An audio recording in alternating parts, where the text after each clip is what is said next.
Welcome to our channel World Teacher News. తత్వశాస్త్రం అనేటువంటిది చాలా కష్టం. తత్వం, you are that, that is you. అది చాలా కష్టం చెప్పటం. ఎంతో అవగాహన ఉంటే కానీ చెప్పలేరన్నమాట. తత్వాన్ని గురించి చెప్పేటువంటి శక్తి ఒక రామకృష్ణ పరమహంస, స్వామి వివేకానంద లాంటి అవధూతలు మాత్రమే చెప్పగలరు.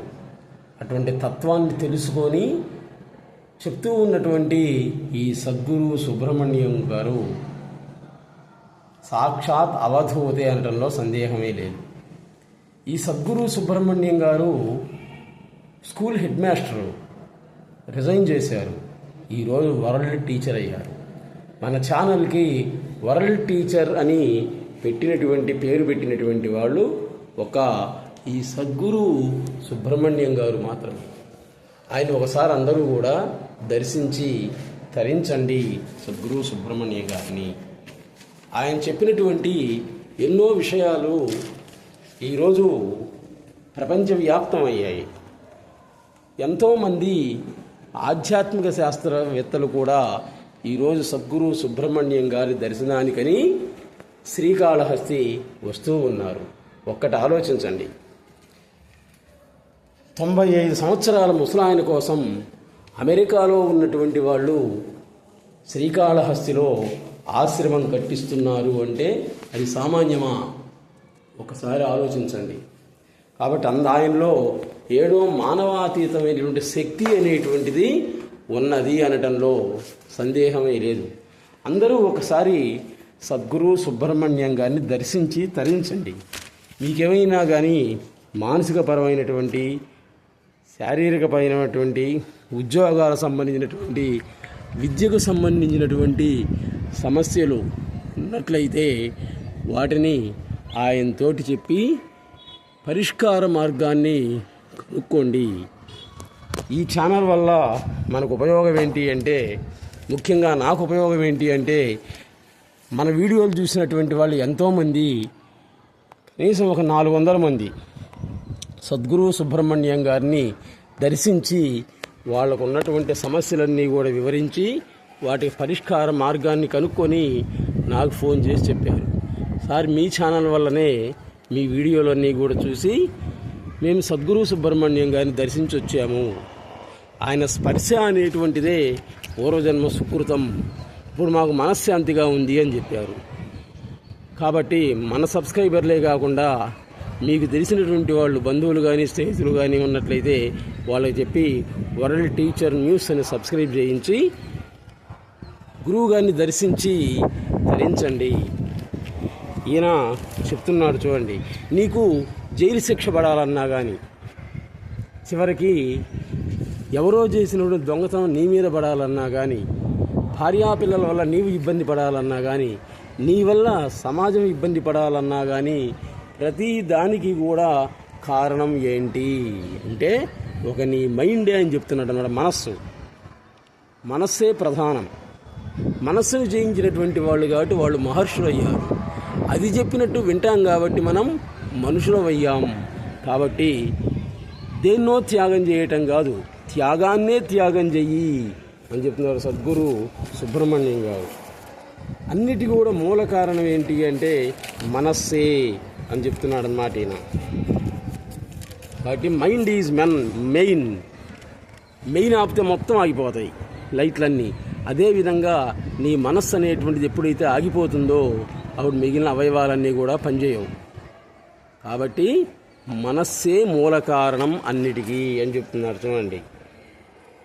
మనస్సును జయించినటువంటి వాళ్ళని మహర్షులు అంటాం. అది చెప్పినట్టు వింటాం కాబట్టి మనం మనుషులం అయ్యాం. ఎలా జీవించాలి అని కాదు, ఎందుకు జీవించాలి అని ఆత్మవిమర్శ చేసుకో అంటారు సద్గురు సుబ్రహ్మణ్యం గారు. జ్ఞాని ఈజ్ బార్న్, నాట్ మేడ్. అవధూతలు, జ్ఞానులు, తపశక్తి కలిగినటువంటి వాళ్ళు, ఇలాంటి వాళ్ళందరూ కూడా ఎప్పుడూ కూడా జన్మించిన తరువాత తయారవరు, ఆల్రెడీ తయారయ్యి వాళ్ళ అమ్మ కడుపుల్లో జన్మిస్తారు అంటాడు గురువుగారు. నాలోనిదే ఈ ప్రపంచం, నా ఒక్కనిదే ఈ ప్రపంచం, నేను ఈ ప్రపంచం, నేనే ఈ ప్రపంచం అనుకో చాలు, నీకే బాధ ఉండదు అంటాడు. నీ మాటే మంత్రం కావాలి, నీవు అన్నదే వేదం కావాలి, నీవు ఉన్నటువంటిదే క్షేత్రం కావాలి అంటారు సద్గురు సుబ్రహ్మణ్యం గారు. అలా కావాలంటే ఏం చెయ్యాలి ఒక్కసారి ఆలోచించుకో. నువ్వు నిద్రపోతున్నప్పుడు ఎన్నో కలలు వస్తుంటాయి కాదు, మేలుకున్నప్పుడు కూడా నువ్వు చూసేది అంతా కూడా కలే అనుకుంటున్నాడు అన్నమాట. నిద్రపోతున్నప్పుడే కాదు, మేలుకున్నప్పుడుతో నువ్వు ఏదైతే చూస్తున్నావో అంతా కలే. ఇప్పుడు నేను మీకు చెప్తున్నా, ఇది ఒక కలే, మీరు వింటున్నారు, అది కూడా ఒక కలే. ప్రతిదీ కూడా కలగా భావించు అని అంటున్నారు సద్గురు సుబ్రహ్మణ్యం గారు. అంతా కలే అనుకో, ఏ బాధ ఉండదు. అన్నిటికీ కూడా మూలం అంటే మౌనంగా ఉండు, సుమ్మాయిరో, అది రమణ మహర్షి చెప్పినటువంటి మంత్రం. నీ మాటే మంత్రం అవుతుంది అంది జిల్లెలమూడు అమ్మవారు. ఆ అవధూత అయినటువంటి రమణ మహర్షి యొక్క సుమ్మాయిరో అనేటువంటి మాటే ఈరోజు మహామంత్రమై అరుణాచలంలో జపిస్తూ ఉన్నారు. నీవు ప్రపంచంలో ఉండడం కాదు, నీలోనే ప్రపంచం ఉంది. అందరూ మహానుభావులే, ఒకే మహానుభావుడు అందరిలాగా కనిపిస్తున్నాడు. దేవుడు నీకు ప్రణామం చేసిన తరువాతనే ప్రతి నమస్కారం చేస్తావు. చూడండి ఏమన్నాడు ఇక్కడ గురువుగారు, ముందు ఆయన మనకు నమస్కారం చేస్తాడట. ఏమని, ఎందుకని నమస్కారం చేస్తాడు? ఒరే నన్ను ఈరోజు నీవేమీ అడగొద్దు, నీకేం కావాలో నీకు అవి నేను అప్పుడు ఇస్తాను, చివరి నీకు మరణం కూడా ఎప్పుడు ఇవ్వాలో నాకు తెలుసు, ఏం అడగొద్దు, నన్ను ఎవ్వరూ కూడా ఏమీ అడగొద్దు అని దేవుడు నీకు నమస్కారం చేస్తాడు. ఆ తరువాతనే ప్రతి నమస్కారాన్ని నీవు చేయటం అనేటువంటి జరుగుతుంది అంటున్నారు సద్గురు సుబ్రహ్మణ్యం గారు. నీవేమో అన్నీ కావాలని నమస్కారం చేస్తావు, ఆయనేమో నన్నేమీ అడగొద్దని ఆయన నీకు నమస్కారం చేస్తున్నాడు. నీ చివరి 3 శ్వాసల్లో నీ ఇష్టదైవాన్ని తప్పనిసరిగా చూస్తావు, చూసి మాట్లాడుతావు. నీ శవం మీద పడి భార్య, పిల్లలు, బంధువులు, స్నేహితులు అందరూ కూడా ఏడుస్తూ ఉంటారు. వాళ్ళ ఏడుపు నీకు వినపడుతూ ఉంది, కానీ నీ ఏడుపు మాత్రం ఎవ్వడికి కూడా వినిపించదు. మూగవాడిలాగా ప్రవర్తిస్తావు. అందుకే జీవిత పరమార్థాన్ని తెలుసుకో అన్నాడు రామకృష్ణ పరమహంస. దైవ దర్శనం బాగా జరిగిందా అని అడుగుతారు. చూడండి, కాశీ కానీ, శ్రీశైలం కానీ, రామేశ్వరం కానీ, తిరుపతి కానీ వెళ్ళినప్పుడు ఇంటికి వచ్చిన తర్వాత ఏమడుగుతారు మన వాళ్ళు? దైవ దర్శనం బాగా జరిగిందా అని అడుగుతాడు అన్నమాట. అసలు దైవ దర్శనం అనేటువంటి జరిగినట్లయితే ఇంతే, నువ్వు రావు, ఇంకా బయలుదేరిన చోటికి రావడం అనేటువంటి జరగదన్నమాట. ఇందుకు భక్త కన్నప్పకి మహాశివుడి యొక్క దర్శనం, దైవ దర్శనం జరిగింది కాబట్టి భక్త కన్నప్ప ఆయనలో లయమైపోయాడు. అదేవిధంగా పులికి మేక ఎదురైతే ఏ విధంగా అవుతుందో అదేవిధంగా మనిషికి దైవ దర్శనం జరిగితే కూడా జరుగుతుంది. ఒకటే మిగిలేది, ఆయన ఎవరంటే ఆయనే. పులి మేక ఎదురైతే మిగిలేది ఏది? పులే అన్నమాట. కాబట్టి అందుకే చెప్తున్నాడు, దేవుడి దగ్గర, అవధూతల దగ్గర, సద్గురువుల దగ్గర మౌనంగా ఉంటే చాలు అని అంటాడు అన్నమాట గురువు గారు. దర్శించేటువంటి వాడెవడో తెలుసుకుంటున్నాడు. ముందు దర్శించబడేవాడి సంగతి పక్కన పెట్టు, దర్శించేటువంటి వాడు ఎవడో ఒక్కసారి తెలుసుకొని ఆలోచించు అంటున్నాడు సద్గురు సుబ్రహ్మణ్యం గారు. ఇంకా ఈయన వేదాంత విషయాలు ఎన్నిట్లో చెప్పేటువంటి అన్నీ కూడా కావాలి వద్దు ఈ రెండింటినీ కూడా వదిలినటువంటి వాడే. చూడండి, కావాలి వద్దు ఈ రెండింటినీ వదిలినటువంటి వాడే వైరాగి, బైరాగి. మాట్లాడితే ద్వైతం, మౌనమే అద్వైతం. అందుకే రమణ మహర్షి సుమ్మాయిరో అన్నారన్నమాట. ఆయన మాట ఈరోజు ఉపాసకులకి మహామంత్రం అయింది. గురువుకి శిష్యుడు, శిష్యుడికి గురువు అద్దం లాంటి వాళ్లే. చూడండి, గురువు నేను పాఠం చెబుతున్నాను అంటాడు, శిష్యుడు నేను పాఠం వింటున్నాను అంటాడు. అంటే ఇద్దరిలో కూడా నేను అనేటువంటిది మాత్రం ఉండనే ఉంది అనమాట. నేను అనేది చెప్పేది అదే, వినేది కూడా అదే. ఇక్కడ ఆయన మాటే ఈరోజు ఉపాసకులకు మహామంత్రం అయిపోయింది. కాబట్టి గురువు శిష్యుడు ఇద్దరు కూడా అద్దం లాంటి వాళ్ళే. మహాశివునిలో తన రూపాన్నే చూసుకున్నటువంటి వాడు అరుణాచలేశ్వరుడు రమణ మహర్షి. శ్రీకాళహస్తీశ్వరుడు తన స్వరూపాన్నే చూసుకున్నటువంటి వాడు అనిలాచలేశ్వరుడు భక్త కన్నప్ప. కమఠాచలేశ్వరిలో తన రూపాన్నే చూసుకున్నటువంటి వాడు కమఠ మహర్షి. నాటి కమఠాచలమే ఈరోజు వినుకొండ అనేటువంటి తయారైంది. కమఠాచలం అనేది వినుకొండ ఎలా అయింది అనేది నెక్స్ట్ వీడియోలో మనం చెప్పుకుందాం, అది వేరే చరిత్ర. అటు కమఠాచలేశ్వరిలో అంటే వినుకొండ కొండ కమఠం తాబేలాకారంలో ఉంటుందన్నమాట. అరుణాచలం అనిలాచలం కూడా ఇది కూడా కమఠాచలం. అటు కమఠాచలేశ్వరిలో తన రూపాన్ని చూసుకొని తరించినటువంటి వాడు ఎవరు అంటే కమఠ మహర్షి. శ్రీరామచంద్రుడిలో తన రూపాన్ని చూసుకొని ఉన్నటువంటి వాడు ఎవరు అంటే కంచర్ల గోపన్న, బమ్మెర పోతన్న. శ్రీకృష్ణునిలో తన భర్తనే చూసుకున్నటువంటిది ఎవరు అంటే మీరాబాయి. తండ్రిలో దేవుణ్ణి చూసినటువంటి వాడు ప్రహ్లాదుడు. దేవుడు ఎక్కడున్నాడు అని కాదు, ఎక్కడ లేడు అని ప్రశ్నించుకో.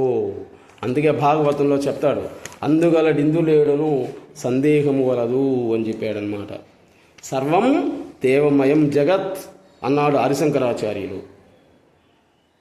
అందరిలో దైవత్వాన్ని చూడడమే మానవత్వం అంటుంది జిల్లెళ్ళమూడి అమ్మ, అందరమ్మ. 1,00,000 మందికి అన్నం పెట్టింది ఆమె ఒకే బంతిలో.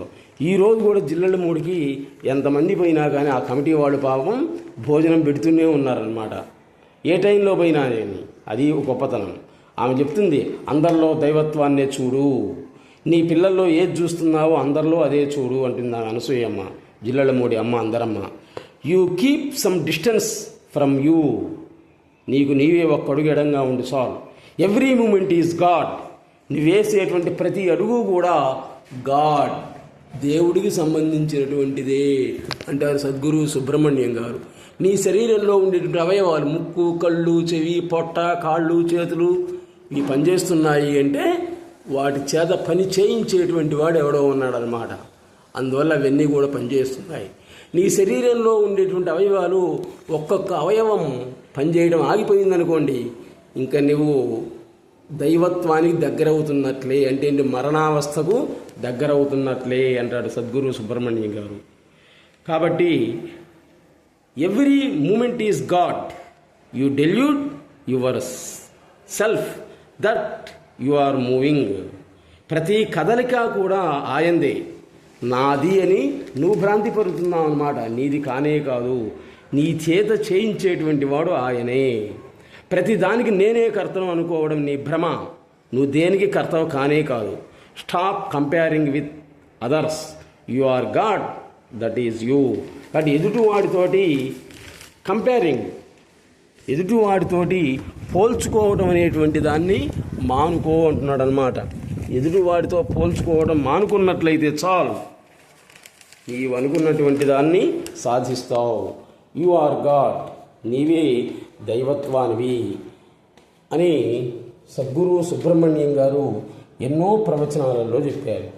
ఆయన ఒక రకంగా చెప్పాలి అంటే ఆధునిక రమణ మహర్షి అనటంలో సందేహమే లేదు. ఆయన ఆధునిక రమణ మహర్షిని మనం చూడలే. జిల్లెళ్ళమూడి అమ్మవారిని కొంతమంది చూశారు, కొంతమంది చూడలే. అలాగే యోగి వేమనను చూడలే. అన్నిటికీ మూల కారణమైనటువంటిది జగద్గురు హరిశంకరాచార్యులు, ఆయన్ని మనం చూడలే. ఆ అందరి యొక్క శక్తి స్వరూపం ఎవరంటే సద్గురు సుబ్రహ్మణ్యం గారు అనటంలో సందేహం లేదు. అందరూ ఒకసారి శ్రీకాళహస్తి వెళ్ళి సద్గురు సుబ్రహ్మణ్యం గారిని, మీరు చూస్తున్నారు కదా, ఈయన సద్గురు సుబ్రహ్మణ్యం గారిని దర్శించి తరించండి. అవధూతలు ఎప్పుడు వాళ్ళు అవతారాలు చాలిస్తారో తెలియదు. ఇప్పుడు 95 సంవత్సరాలు ఆయనకి, ఈ సద్గురు సుబ్రహ్మణ్యం గారికి 95 సంవత్సరాలు. దేశ విదేశాల నుండి కూడా ప్రజలు ఎక్కువగా వస్తున్నందువల్ల ఆయన చూడటానికి కొన్ని టైమింగ్స్ పెట్టారనమాట. ఉదయం పూట 9 నుండి 11 వరకు, సాయంత్రం పూట 5 నుండి 7:30 వరకు. తర్వాత మీరు ఆయనతో మాట్లాడటం అనేటువంటిది కుదరదన్నమాట. ఆయన అడ్రస్ గురించి మనం చాలా వీడియోలలో పెట్టాము. చెన్నై రోడ్లో భారత్ గ్యాస్ గోడౌన్ దగ్గర సుబ్రహ్మణ్యం గారి దగ్గరికి వెళ్ళాలి అంటే తీసుకెళ్తారనమాట. ఇప్పుడు భక్త కన్నప్ప కొండ వెనక ఆయనకి ఆశ్రమం కడుతున్నారు ఎవరు, అమెరికన్స్. అది అయిపోయిన తర్వాత ఆయన అక్కడే మనం చూడవచ్చు. ఆ ఆశ్రమంలో ఆయన చేరాలి అని అందరం కూడా కోరుకుందాం తొందరలోనే. Please subscribe our channel World Teacher news. World teacher ఎవరంటే ఈ సద్గురు సుబ్రహ్మణ్యం గారే, దానిలో సందేహం అనేటువంటిది లేనే లేదు. అందరూ ఆయన ఒకసారి దర్శించి మీకు ఉన్నటువంటి సమస్యలు ఏమైనా ఉంటే చెప్పి పరిష్కార మార్గాన్ని కనుక్కోండి. మన వీడియోలు అన్నీ కూడా తత్వశాస్త్రానికి సంబంధించినవి. తత్వం, you are that is you అంతే. మిగిలిన వాళ్ళ రామాయణ మహాభారతాల గురించి, ఖురాన్ గురించి, బైబిల్ గురించి చెప్పారు. కానీ తత్వం అని చెప్పినటువంటి వాడు ఒక ఈయనే, సద్గురు సుబ్రహ్మణ్యం గారి. అంటే అందరికీ సంబంధించింది, అన్ని కులాలు అన్ని మతాలకు సంబంధించి, మానవత్వానికి సంబంధించినటువంటిది, పీస్ ఆఫ్ మైండ్ మానసిక ప్రశాంతతకు సంబంధించినటువంటిది. కాబట్టి ఉదయాన్న 6 కానీ లేదా రాత్రిపూట మీరు అన్నం తిన్న తర్వాత నిద్రించేటప్పుడు కానీ ఈ వీడియోలని చూసి తరించండి. మన వీడియోలు చూసిన చాలామంది ఈ సద్గురు సుబ్రహ్మణ్యంగా దర్శించొచ్చారు. మీరు కూడా ఒకసారి వెళ్ళి ఆయన్ను దర్శించి మీ ప్రాబ్లమ్స్ ఏమైనా ఉన్నట్లయితే ఆయనతో చెప్పి పరిష్కార మార్గాన్ని కనుక్కోండి. Please subscribe our channel World Teacher news. నమస్తే.